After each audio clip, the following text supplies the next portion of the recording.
Yang kedua adalah malu muncul karena ada rasa atau karena muncul karena persoalan kebodohan. Ada yang mengatakan begini, malu bertanya, sesat di jalan. Mengapa orang harus malu bertanya? Adik-adik remaja yang masih sekolah, janganlah mengatakan bahwa jikalau seorang guru itu telah menyampaikan materi pembelajarannya, kemudian saudara enggan bertanya. Kenapa? Karena boleh jadi Anda membangun persepsi, kita membangun persepsi bahwa orang yang bertanya adalah orang yang bodoh, tidak tahu. Sudah diterangkan oleh gurunya tetapi masih bertanya. Makputan amupi. Itu harus ditinggalkan. Justru dengan bertanyanya kita kepada orang-orang yang dianggap memiliki pengetahuan tersebut adalah dasar untuk mendalami, mengetahui lebih dalam lagi apa yang kita pertanyakan tersebut.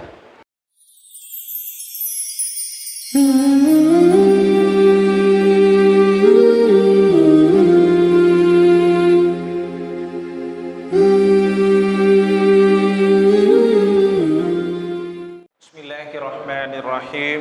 Assalamualaikum warahmatullahi wabarakatuh.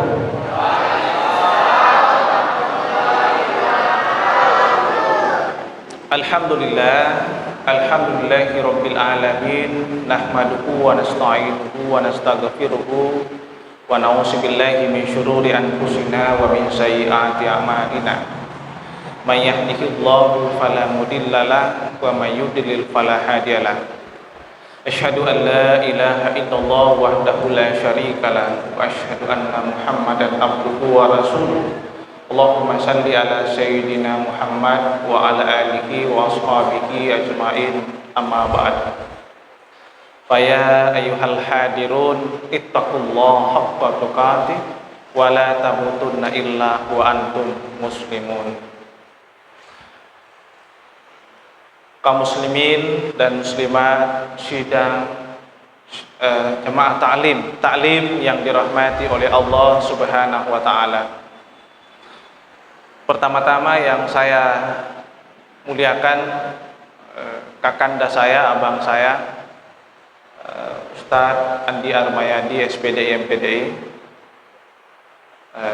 Beliau juga adalah ketua saya sebenarnya, ketua di Lembaga Dakwah Nahdlatul Ulama Kabupaten Bulukumba.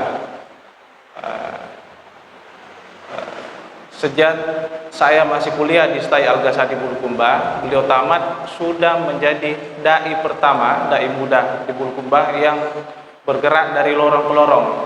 Jadi saya adalah saksi beliau membangun karir mulai dari nol.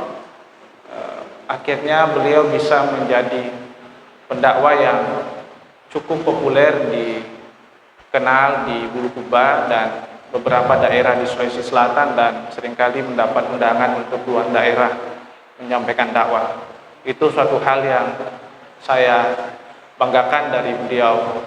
Beliau juga lah yang akan menjadi inspirasi bagi pendakwah-pendakwah baru, khususnya adalah anak-anak muda yang juga ingin menjadi pendakwah hari ini. Yang saya muliakan dan banggakan tokoh masyarakat, tokoh agama, tokoh pemuda, tokoh perempuan, ibu-ibu yang hari ini sangat luar biasa antusias untuk mendukung program pengurus masjid dan remaja di Desa Palambarae. Itu adalah sebuah syukuran, sebab walaupun anak remaja memiliki mimpi tetapi tidak didukung, ditopang oleh orang tua, orang dewasa yang ada di sekelilingnya, itu juga sulit. Dan suatu keberuntungan sebab orang tua tak memberi kepercayaan itu kepada anak-anak muda, remaja, untuk menjadikan masjid ini sebagai tempat taklim, bukan hanya tempat beribadah, Bapak Ibu sekalian. Sebab pada dasarnya masjid yang ada di Bulukumba ini hanya sebagai tempat ibadah, bukan sebagai tempat pendidikan atau taklim. Itu yang sangat kurang. Kita bersyukur masjid yang relatif jauh dari perkotaan itu menjadi sebuah pusat studi atau belajarnya agama Islam bagi remaja muslim yang ada di desa Palambara ini.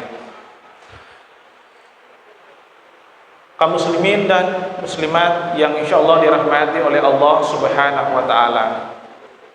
Puji syukur kita panjatkan kehadirat Allah Subhanahu wa taala atas segala rahmat dan karunia-Nya, sehingga pada maghrib kali ini Allah berikan kesempatan dan kesehatan kepada kita semua untuk menjalankan ibadah maghrib yang insyaallah akan kita lanjutkan salat isya secara berjamaah.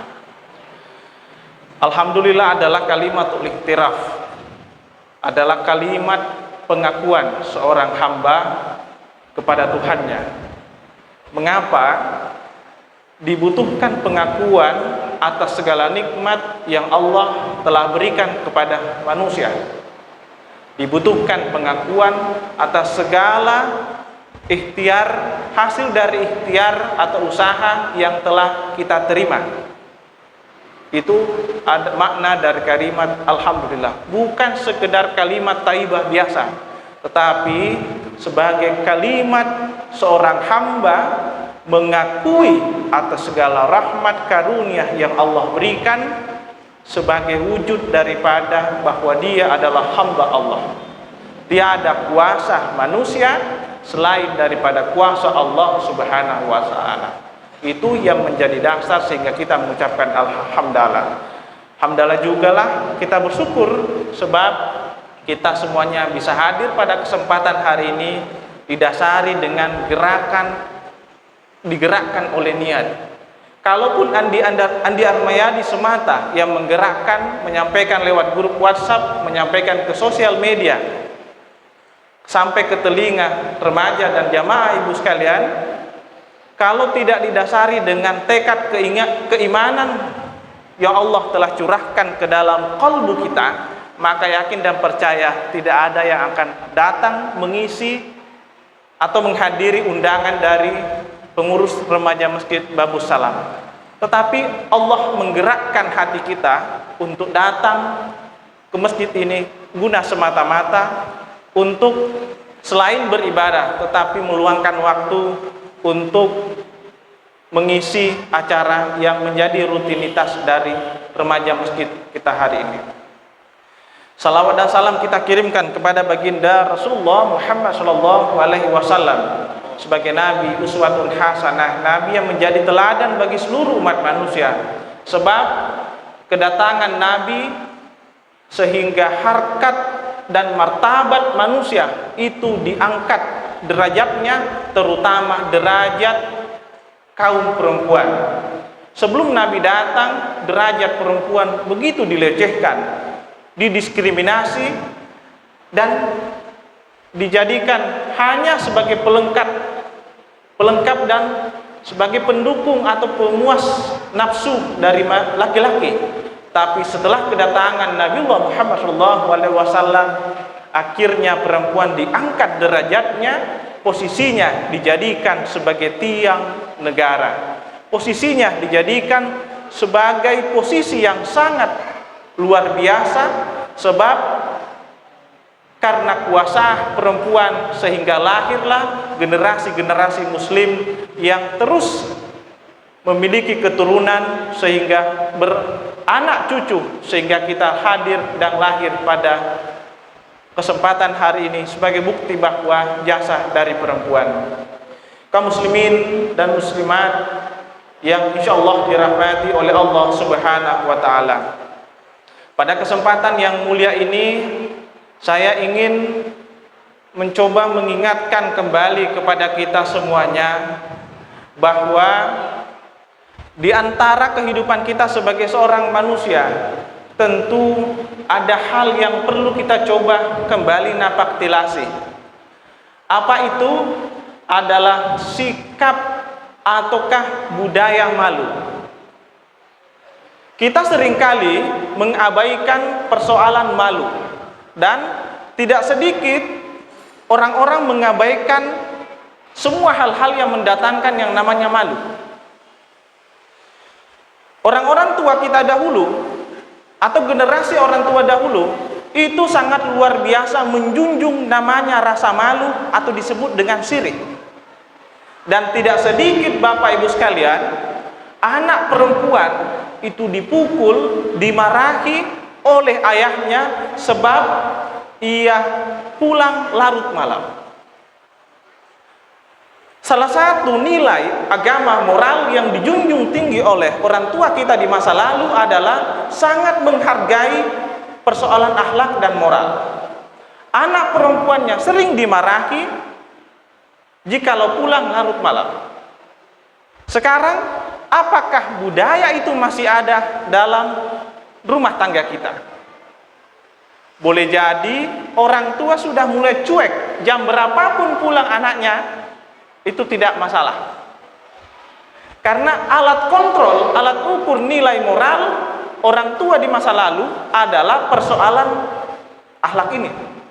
Dan kita jumpai adalah anak-anak perempuan di waktu maghrib sudah ada di rumah. Mak di bola mana nih makun reye rewet tu mangaribi.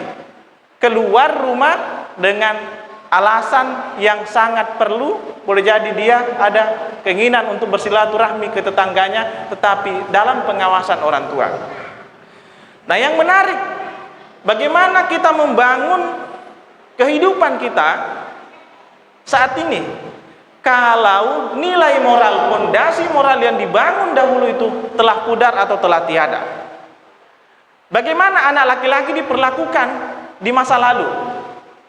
Bapak Ibu sekalian, saya hanya menceritakan kembali bagaimana perjuangan orang-orang tua dahulu mendidik anaknya. Anak laki-laki tiap hari boleh jadi penuh dengan amarah. Orang tuanya, bapaknya marah, mengarahkannya sangat luar biasa. Dan indikator kekuatan laki-laki di masa lalu adalah kemampuan mereka memegang cangkul. Itu diukur dengan kemampuan mereka membajak sawah. Sehingga syarat orang laki-laki untuk menikah adalah bagaimana dia, apakah dia mampu membajak sawah atau memikul cangkul atau mengangkat cangkul.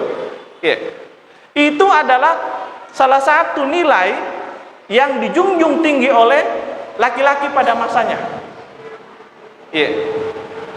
Itulah yang ingin dilihat. Kalau sekarang justru memegang cangkul adalah suatu hal pekerjaan yang ingin ditinggalkan. Anak-anak disekolahkan, tidak pulang menjadi sarjana, tidak mau lagi angkat cangkul, lebih mudah mengangkat pulpen. Dan sehingga Bapak Ibu sekalian, ada penelitian yang mengatakan bahwa lahan sawah sekarang ini sudah menjadi lahan tidur, sebab banyak generasi muda yang tidak mau lagi mengangkat cangkul. Sebab itu jadi problem yang kita lihat. Indikator daripada rasa malu yang dibangun oleh orang-orang tua kita dulu adalah itu. Sehingga itu terbiasa kepada anak perempuan mereka, mak di bola nih sebelum mangaribi. Anak laki-laki juga harus kuat untuk terus bekerja. Sehingga Bapak Ibu sekalian, khususnya di remaja ini, kita harus mengetahui bahwa trik rekor menjadi seorang remaja, pemuda di masa lalu, itu pasti akan diperhitungkan, akan ditelusuri oleh calon mertua kita. Bukan hanya dilihat dari apa yang dimiliki, pekerjaannya, harta bendanya, tapi yang akan dilihat adalah nilai moral, akhlak. Kalaupun ada orang tua yang sudah mengabaikan nilai moral dan akhlak anak muda atau calon pengantin yang mau melamar anaknya, maka itu tanda bahwa keluarga tersebut sedang buta mempersiapkan keluarga yang sakinah, mawaddah, warahmah bagi anaknya, karena hanya mengedepankan kekayaan, pekerjaan, dan kemapanan bagi anak dan keturunannya. kaum muslimin dan muslimat jamaah yang sama-sama dimuliakan oleh Allah Subhanahu wa taala. Malu adalah perasaan tidak enak karena seseorang itu melakukan perbuatan sesuatu. Itu adalah pengertian malu pada umumnya yang kita miliki. Tetapi Bapak Ibu sekalian, malu dalam bahasa agama itu bisa kita bagi menjadi dua. Malu yang pertama muncul karena adanya kesadaran akan kebenaran dan kesadaran akan agama, sehingga orang merasa malu. Yang kedua adalah seseorang merasa malu karena atau akibat kebodohan atau kepicikan yang ia miliki.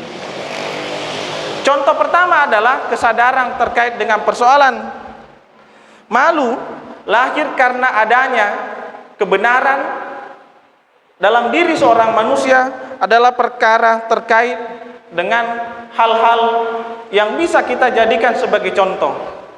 Apakah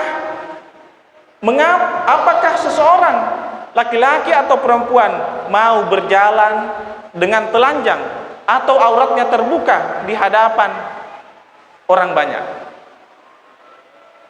Tentu tidak, karena ada dasar akal, ada dasar agama yang membuat dirinya merasa malu sehingga dia enggan atau tidak mau berjalan di tengah kerumunan atau banyak orang. Oleh karena dia merasa malu berjalan di tengah masyarakat luas atau masyarakat banyak karena pakaiannya terbuka atau sehingga mengundang komentar dari banyak orang. Yang kedua adalah malu muncul karena ada rasa atau karena persoalan kebodohan. Ada yang mengatakan begini, malu bertanya, sesat di jalan. Mengapa orang harus malu bertanya? Adik-adik remaja yang masih sekolah, janganlah mengatakan bahwa jikalau seorang guru itu telah menyampaikan materi pembelajarannya, kemudian saudara enggan bertanya. Kenapa? Karena boleh jadi Anda membangun persepsi, kita membangun persepsi bahwa orang yang bertanya adalah orang yang bodoh, tidak tahu. Sudah diterangkan oleh gurunya tetapi masih bertanya. Makutana mopi. Itu harus ditinggalkan.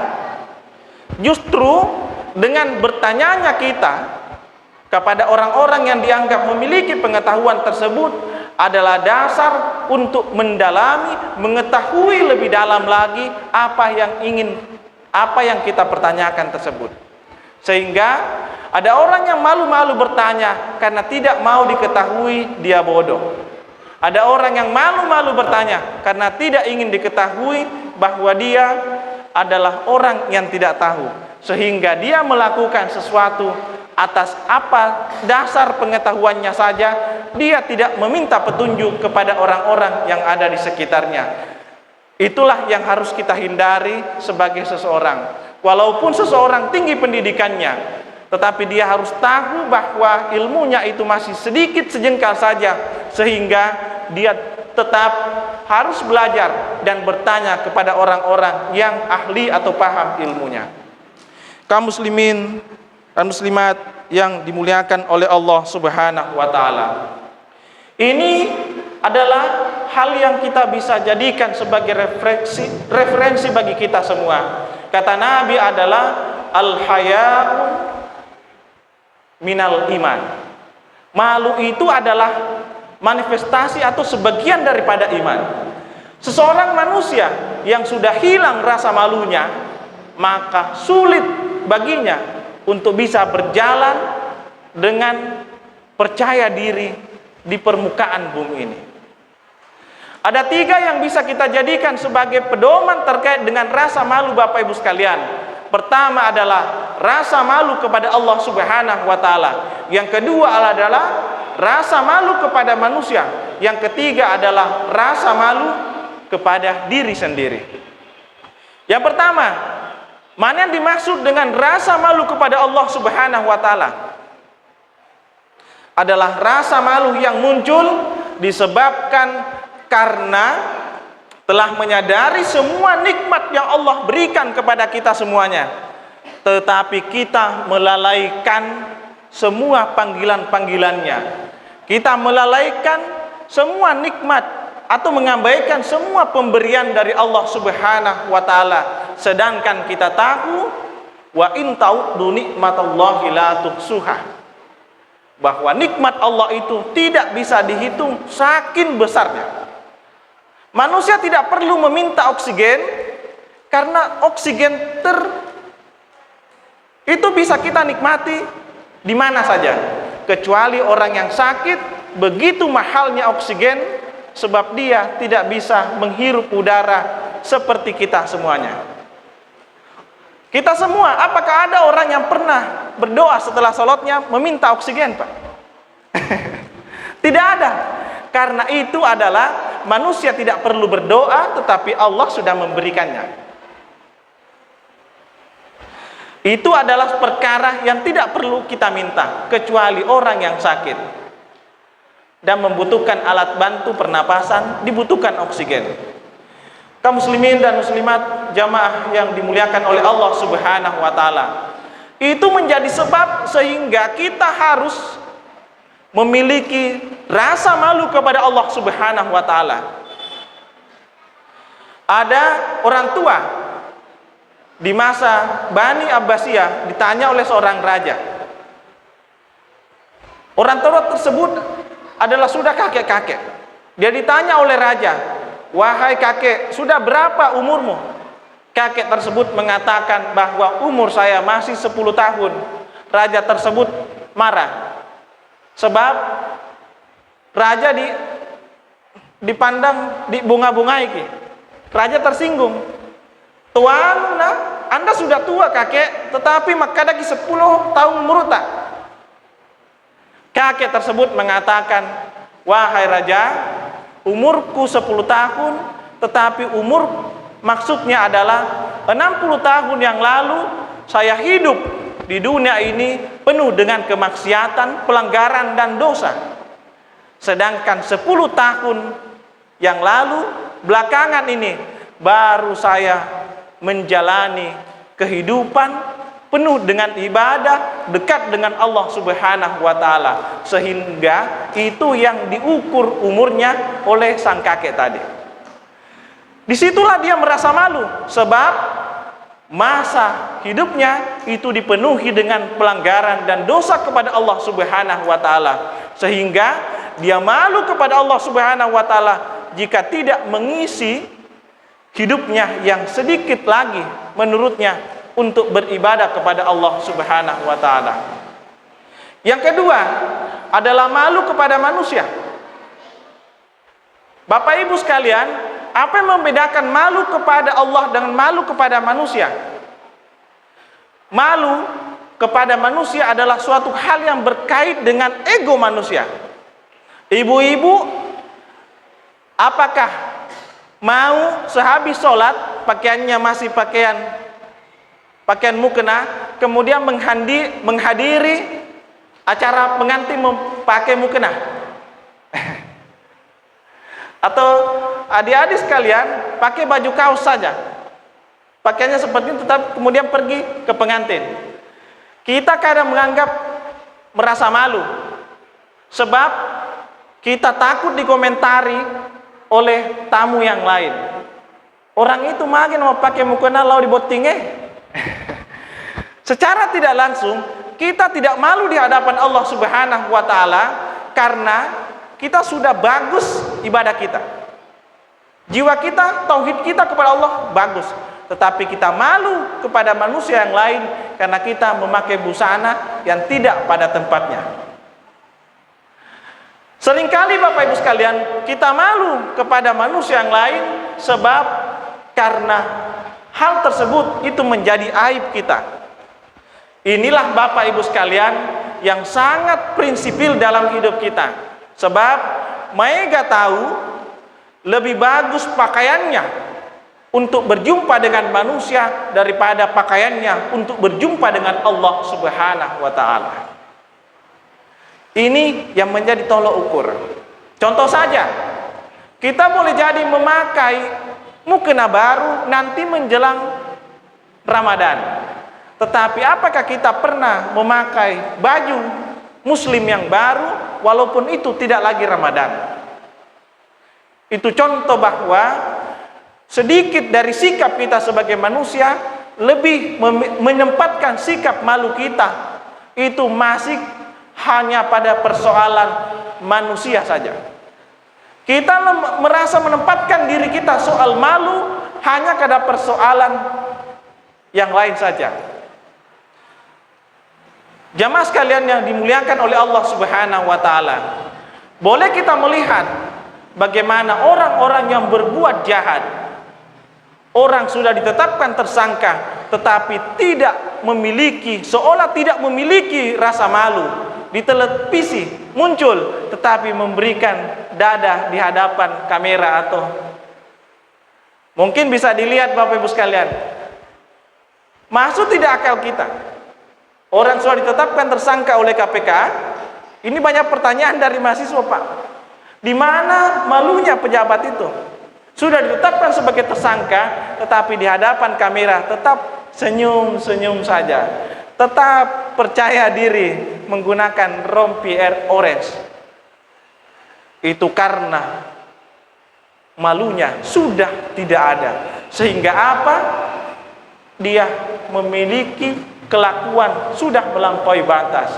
Sehingga Bapak Ibu sekalian, di masa Nabi, di masa kenabian, ada perumpamaan yang berkembang. Perumpamaan yang dimaksud adalah kalau Anda tidak memiliki rasa malu, maka Anda boleh melakukan apa saja. Artinya bahwa kalau kita memiliki rasa malu didasari dengan agama yang cukup, kita pasti menakar-nakar apa yang kita mau lakukan. Kita enggan untuk menceritakan aib orang lain. Kita enggan untuk menghardik atau menghina orang lain, sebab kita juga punya rasa malu. Andai kata orang lain juga membuka aib kita, tentu nasib kita, perasaan kita juga sama dengan orang-orang yang telah kita buka aibnya, walaupun saat ini mudah sekali terbuka aibnya orang-orang. Banyak contoh kasus Bapak Ibu sekalian, utangnya cuma 100.000, karena persoalan telat bayar diupload di sosial media. Sungguh luar biasa malunya orang-orang yang dibuka aibnya hanya persoalan sepele. Dan tidak sedikit orang-orang akhirnya berprasangka buruk kepada orang tersebut. Apalagi dipajang fotonya, dipajang, di tag namanya. Tentu semua orang yang membacanya itu luar biasa mengetahui. Sehingga orang yang berjumpa dengan orang tersebut akhirnya punya juga pandangan buruk. Ya anu engka enrena tapi dek panawajai. Mestinya kita tidak tahu. Tetapi karena ada marketing dosa yang berlaku di sosial media, sehingga orang-orang dibukakan aibnya, sehingga orang tersebut semakin malu. Boleh jadi itulah yang menyebabkan dia enggan keluar rumah, sebab kita telah membuka aib orang-orang saudara-saudara kita. Sedangkan kita tidak berpikir terkait dengan persoalan kita sendiri. Sehingga tidak sedikit juga Bapak Ibu sekalian, orang-orang merasa sangat percaya diri menceritakan aib-aib orang-orang di sekitarnya. Jamaah sekalian dimuliakan oleh Allah Subhanahu wa taala, tentulah kita semua memiliki rasa malu. Rasa malu di hadapan Allah Subhanahu wa taala, juga memiliki rasa malu di hadapan kita sebagai sesama manusia. Sebab kita semua tidak ingin agar kita dicerita jelek, tetapi kita semua ingin dicerita baik oleh saudara-saudara kita yang ada di sekeliling kita ini. Yang ketiga adalah rasa malu dalam diri manusia. Dalam hal ini yang dimaksud adalah rasa malu dalam diri sendiri. Ada ulama, Bapak Ibu sekalian, yang sangat berhati-hati menjaga akhlaknya. Saya ingin bertanya kepada kita semua. Ini persoalan malu kepada diri sendiri. Ada orang yang tidak mau mandi dengan telanjang bulat. Ada manusia, sebagian orang yang menjaga dirinya karena malu terhadap dirinya sendiri, yang tidak mau tidur dengan telanjang bulat, tetapi dia menutupinya. Bahkan bersenggama dengan istrinya tetap dihalangi oleh tabir. Ulama, hal yang dimaksud adalah dia membatak penghargaan kepada diri sendiri, bahwa bukankah ada makhluk Allah Subhanahu wa Ta'ala yang juga diciptakannya, sehingga dia malu kepada dirinya sendiri, juga makhluk Allah yang tidak terlihat tersebut, sehingga dia mandi tidak dalam keadaan telanjang bulat. Jikalau dia laki-laki juga memakai kolor.